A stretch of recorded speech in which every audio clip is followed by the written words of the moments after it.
Selamat siang Bapak dan Ibu. Assalamualaikum, salam sejahtera untuk kita semua. Terima kasih untuk KSCA yang sudah memberikan kesempatan sebagai speaker di Supply Chain Innovation Summit ini. Untuk materi terakhir pada hari ini, saya akan coba memaparkan tentang bagaimana kita meningkatkan kualitas vendor kita dari lebih ke sisi purchasing-nya, lebih ke sisi lebih ke sisi procurement, challenge dan best practice, dan fokus utamanya adalah keterkaitannya terhadap ISO 13485 compliant procurement. Saya memperkenalkan diri kembali. Saya Noel Rolando Rosa. Saat ini saya bekerja di salah satu medical device company sebagai Head of SCM. Sebelumnya saya sudah pengalaman sekitar 15-16 tahun di dunia supply chain dengan berbagai macam role, dari distributor mining company, kemudian di manufacturing, kemudian di otomotif juga. Untuk presentasi kali ini saya membagi dalam 5 bagian. Yang pertama adalah pengenalan dan objektif dari presentasi saya, di mana yang tadi saya sebutkan bahwa ISO 13485 dan keterkaitannya terhadap procurement atau purchasing di medical device. Tapi di sini mungkin akan lebih ke best practice-nya, bagaimana di sisi procurement atau purchasing improve untuk vendor quality atau supplier yang ada di masing-masing manufaktur, khususnya di medical device company. Di bagian kedua, saya akan menjelaskan mengenai purchasing dan apa yang bisa dikontrol di ISO 13485, kemudian best practice-nya, tools-tools yang bisa digunakan, keterkaitan dengan ISO 13485, kemudian tantangan di medical device di suppliers manajemen, dan yang terakhir adalah konklusi dan rekomendasi. Kita masuk ke pembahasan yang pertama. Nah, medical device, untuk medical device sendiri itu adalah alat kesehatan seperti instrumen, kemudian regen, kemudian implan ataupun mesin yang digunakan dalam diagnosis, pencegahan dan pengobatan penyakit atau kondisi medis lainnya. Untuk alat kesehatan sendiri itu dibagi berbagai jenis. Ada memang bagian dari jenis-jenis yang tadi saya sebutkan seperti instrumen, mesin, kemudian implan, kemudian regen, kemudian dari tujuan penggunaannya pun ada yang bagian dari diagnosis, pencegahan, kemudian pengobatan, kemudian pemulihan atau rehabilitasi. Dan alat kesehatan itu bukan seperti farmasi, Bapak Ibu ya, karena nanti mungkin farmasi pasti punya regulasi tertentu sendiri. Sehingga alat kesehatan di sini bukan sebagai imun, bukan sebagai metabolik atau seperti obat, tetapi dari membantu seperti fungsinya. Nah, untuk medical device company sendiri sangat terkait dengan regulasi, yaitu ISO 13485.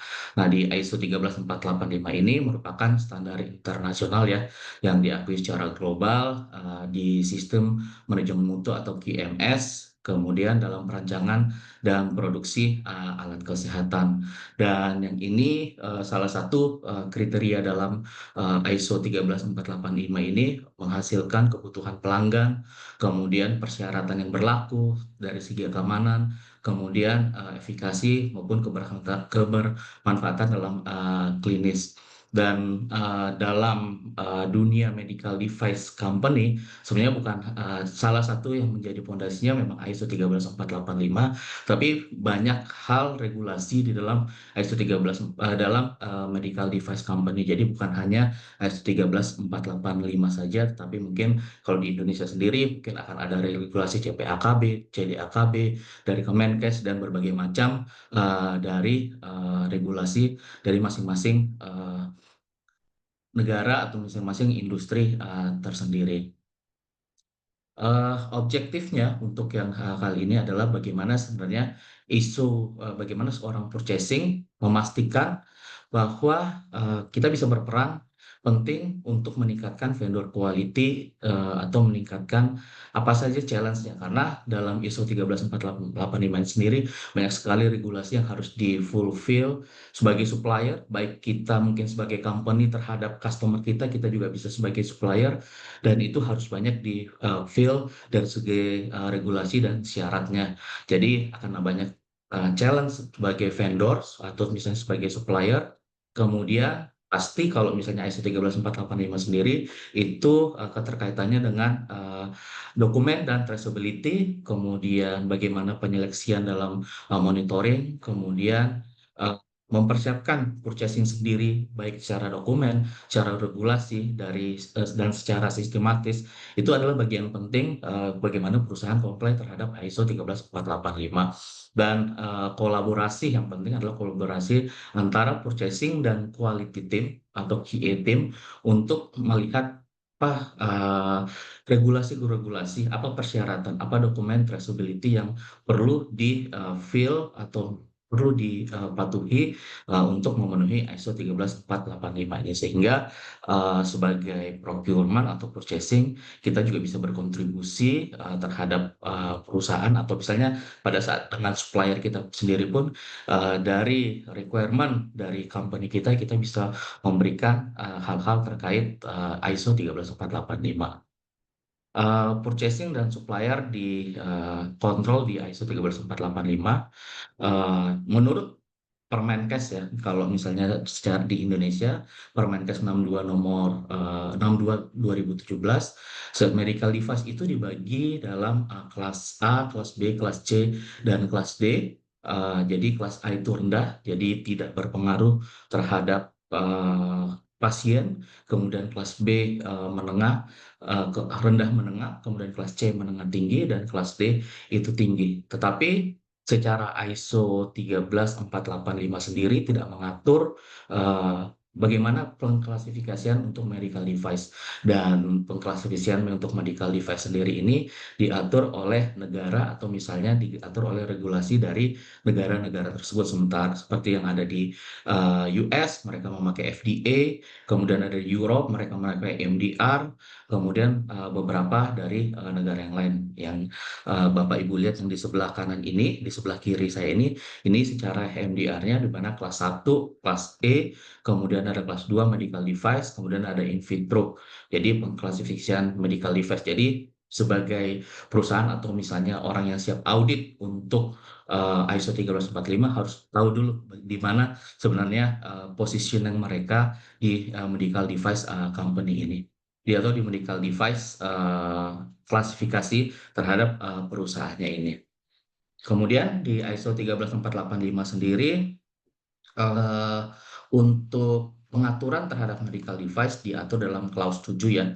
Nah, di clause 7 ini ada beberapa, dan clause 7 ini nanti di purchasing ada di clause 7.4 di bagian processing. Di clause 7.4 ini menekankan bahwa proses pembelian harus dikendalikan untuk memastikan bahwa semua bahan baku yang diperoleh dari pihak luar harus memenuhi persyaratan mutu dan regulasi yang telah ditentukan.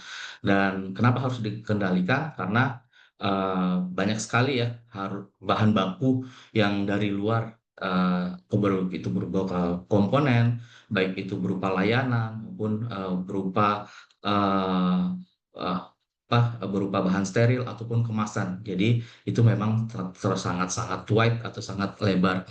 Kemudian mutu dan keamanan alat kesehatan juga bisa terganggu jika tidak bisa dikendalikan, sehingga di ISO 13485 ini mengatur bagaimana proses pembeliannya, bagaimana proses seleksi supplier, bagaimana dokumentasi dan regulasinya. Di ISO 7 di klausal 7.4 sendiri dibagi dalam 3 bagian, yaitu 174.1 di purchasing process, di mana di sini dilakukan atau menginformasikan atau regulasikan evaluasi dan seleksi terhadap supplier. Jadi di sini organisasi menetapkan kriteria pemilihan pemasok, kemudian monitoringnya, dokumentasi persyaratannya, misalnya PO, kontrak, dan spesifikasinya. Kemudian menyetujui dan memantau kinerja pemasok secara berkala. Terus yang kedua adalah di section 7.42 yaitu purchasing informasi. Di sini mencakup spesifikasi, agreement, komunikasi, kemudian requirement, kemudian notifikasi, kemudian hal-hal yang lain seperti toleransi produk, sertifikasi, dan metode pengiriman. Dan di section 74.3 mengatur tentang verifikasi dan purchase produk. Bagaimana sebelum kita membeli dilakukan dulu verifikasi dan validasinya. Kemudian selanjutnya kita ke purchasing control. Di dalam purchasing control ini sendiri bagaimana kita bisa melihat bahwa purchasing sangat berperan penting sangat dalam dalam berkontribusi untuk 7 titik dalam ISO 13485 karena untuk pemilihan supplier itu sangat berbasis kepada risiko tergantung pada tujuan penggunaan, kemudian banyak produk dari pemasok yang sama, produk yang sama tetapi kualifikasi yang berbeda.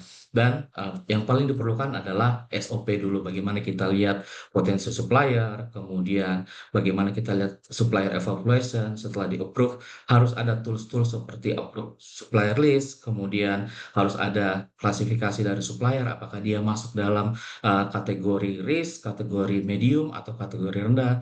Kemudian bagaimana kita memonitor supplier tersebut.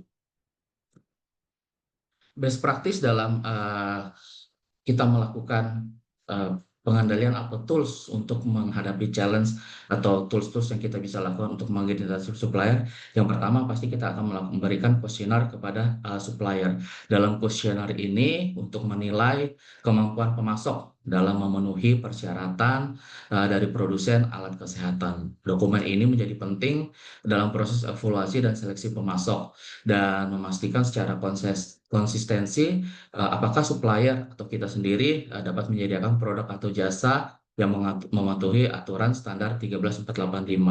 Dalam supplier questionnaire ini ada hal-hal yang kita bisa tanyakan seperti satu general information seperti company type-nya seperti apa produk, kemudian quality system dari supplier, apakah mereka sudah fill dengan ISO 13485, regulator compliance, product and process control, supplier management, dokumentasi, dan yang terakhir pasti adalah deklarasi. Kemudian salah satu tools yang lain adalah kita perlu juga membuat approval supplier list, karena dalam approval supplier list ini catatan lengkap tentang pemasok yang telah dikualifikasi untuk menyediakan bahan atau komponen secara langsung untuk mempengaruhi kualitas atau keselamatan perangkat medis. Jadi di sini adalah list dari semua supplier yang akan kita kerjasama, baik itu mungkin dalam proses approach ataupun yang kita sudah lakukan kerjasama, sehingga semua supplier kita telah terdokumentasi apa aja yang sudah bisa dilakukan atau diinformasikan di approve supplier list, seperti purchasing procedure mereka juga seperti apa, kriteria supplier seperti apa, kemudian risk dari mereka, kemudian agreement, kemudian kita bisa menambahkan mereka di approve supplier list ini. Kemudian yang kita lakukan adalah kita harus membuat matriks dari supplier kita masing-masing. Bagaimana matriks kritik? Ini salah satu contoh yang kita bisa lakukan mengidentifikasi kritikal atau matriks apakah supplier kita itu masuk dalam critical supplier atau non-critical supplier atau hanya case by case saja. Di sini jika memakai contoh seperti ini, contohnya untuk jika dia masuk dalam poin 7 dan poin 8, yaitu di mana apakah organisasinya ini langsung berdampak langsung, artinya dengan supplier tersebut, hanya dengan supplier tersebut kita bisa memproduksi, atau misalnya hanya dengan supplier terus kita memproduksi jasa ya kita melakukan, atau yang kita bisa sebut sebagai direct supplier ya, artinya kalau misalnya direct supplier itu pasti sudah masuk kepada critical supplier kita. Selebihnya mungkin kita bisa menilai dari hal-hal yang lain seperti komoditasnya, kemudian apa minimum requirement dari situ, kemudian minimum kontrol yang akan kita berikan terhadap supplier-supplier ini. Kemudian Mohon kita izin juga harus interupsi, bisa. Pak. Waktunya sudah hampir habis. Silakan dipercepat untuk penyampaiannya. Oke. Kemudian kita juga melakukan pengukuran kerja dari supplier kita ya. Dari pengukuran kerja di sini kita bisa melihat dari build performance, product quality, NC-nya, auditnya, customer feedback-nya, dan price. Dari sini kita bisa menilai mereka seperti apa. Dan ini merupakan salah satu penilaian juga. Dan yang tidak kalah penting adalah kita harus melakukan supplier agreement ya. Dan supplier agreement ini mungkin terhadap supplier agreement yang secara umum itu mungkin agak berbeda dengan terhadap ISO 13485 karena di sini banyak mengatur tentang kualitasnya terhadap complaint handling, kemudian banyak mengatur product handling, traceability dan sebagainya.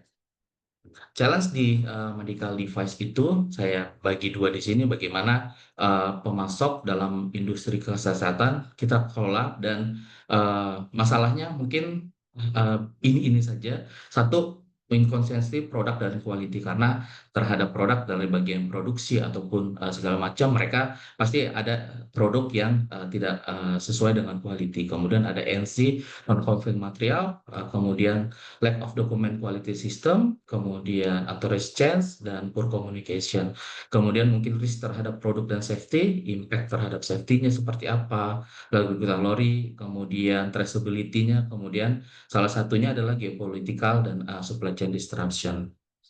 Kemudian strategi untuk melakukan hal seperti ini, yang pertama yang kita bisa lakukan adalah satu, mungkin kita bisa harus melakukan supplier kualifikasi proses secara prosedurnya seperti apa, kemudian clear quality agreement pada saat kita dealing dengan supplier, kemudian kontrol mitigasinya, assessment risk-nya, kemudian performance monitornya, kemudian training supplier, kemudian yang paling penting adalah eh, kita melakukan continuous improvement. Dan ini mungkin juga kita bisa lakukan yaitu kita melakukan supplier risk assessment dan kita bisa melihat bagaimana assessment terhadap supplier-supplier ini. Dari sini saya bisa dapat simpulkan bahwa untuk coupling complexity di ISO 1345 ini sangat kompleks sehingga kita harus bisa membuat procurement yang lebih komprehensif, SOP-nya komprehensif, kemudian kita harus bisa melihat dari sisi-sisi klausal di procurement terhadap selection supplier, kemudian terhadap dokumentasi supplier dan traceability-nya. Kemudian supplier manajemen ini salah satu challenge ya karena kita harus melihat konsistensi supplier, bagaimana kita mengevaluasi, mengkualifikasi dan monitoring supplier kita supaya sesuai dengan regulasi yang kita harapkan. Dokumen dan traceability itu sangat penting sehingga ini salah satu poin yang memang kita harus lakukan untuk meningkatkan supplier quality kita. Kemudian kita juga harus bisa memitigasi risknya, kemudian seperti apa agreement-nya kita harus lihat semuanya, dan continuous improvement. Dan yang paling penting lagi adalah kita harus membuat strategic partnership ya antara supplier, customer sehingga uh, kerjasama satu sama lain itu pasti akan mendapatkan bagaimana kita bisa melihat gap dan improvement untuk kedepannya.